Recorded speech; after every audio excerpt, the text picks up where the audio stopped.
আপনি যদি নবীর জন্ম উপলক্ষে কিছু করতে চান তাহলে একটা করণীয় আপনি আপনার জন্য আছে, সেটা হলো নবী সাল্লাল্লাহু আলাইহি সাল্লামের জন্মের তারিখটা ইতিহাসের বইতে এক একটাতে এক এক রকম থাকলেও নবী সাল্লাল্লাহু আলাইহি সাল্লামের জন্মের দিবস, দিনটা কোন দিনে তার জন্ম হয়েছে এই জিনিসটা কিন্তু চূড়ান্ত নির্দিষ্ট, সবাই জানেন। সহিহ মুসলিমের হাদিসে আসছে নবী সাল্লাল্লাহু আলাইহি সাল্লাম সোমবারে তিনি রোজা রাখতেন, বৃহস্পতিবার রোজা রাখতেন। তো সোমবারের রোজা প্রসঙ্গে তাকে জিজ্ঞাসা করা হয়েছিল আপনি কেন রোজা রাখেন? তিনি বলেছিলেন যে যাকা ইয়াউমুন ওয়ালিদতু ফীহি, এটা এমন একটা দিন এই দিনে আমার জন্ম হয়েছিল।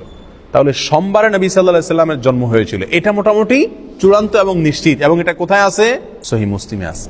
প্রিয় ভাইরা, তাহলে নবী সাল্লাল্লাহু আলাইহি সাল্লামের জন্মের দিনটা জানা সবাই, নির্দিষ্ট তারিখটা কিনা নির্দিষ্ট না। আর সেই দিন উপলক্ষে তিনি কি করছেন? রোজা রাখছেন। সোমবার উপলক্ষে তিনি কি করছেন? রোজা রাখছেন। আমরা আরো রবিউল আউয়াল উপলক্ষে মিলাদুন নবীর নামে মিজিলাফি, মিষ্টি, খিচুড়ি, যত যা আছে বিরিয়ানির প্যাকেট আরো মিলাদ পড়ে বেশি বেশি করে খাই। নবী সাল্লাল্লাহু আলাইহি সাল্লাম তার জীবনের দিনটি উপলক্ষে তিনি রোজা রাখছেন, খানাই ছেড়ে দিয়েছেন, আল্লাহর কাছে শুকর আদায় করছেন। আর আমরা ওই দিনে আরো বেশি করে খাই। সম্পূর্ণ উল্টা হয়ে গেল না? আল্লাহ আমাদেরকে বুঝার তৌফিক দান করুন।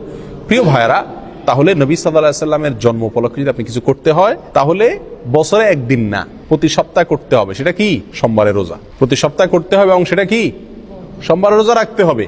আপনি বছরে একদিন ফুর্তি করবেন আর জিলাপি মিষ্টি খাবেন, খিচুড়ি আর বিরিয়ানি বিতরণ করবেন, এর কোনো সুযোগ ইসলামী শরীয়তে নাই।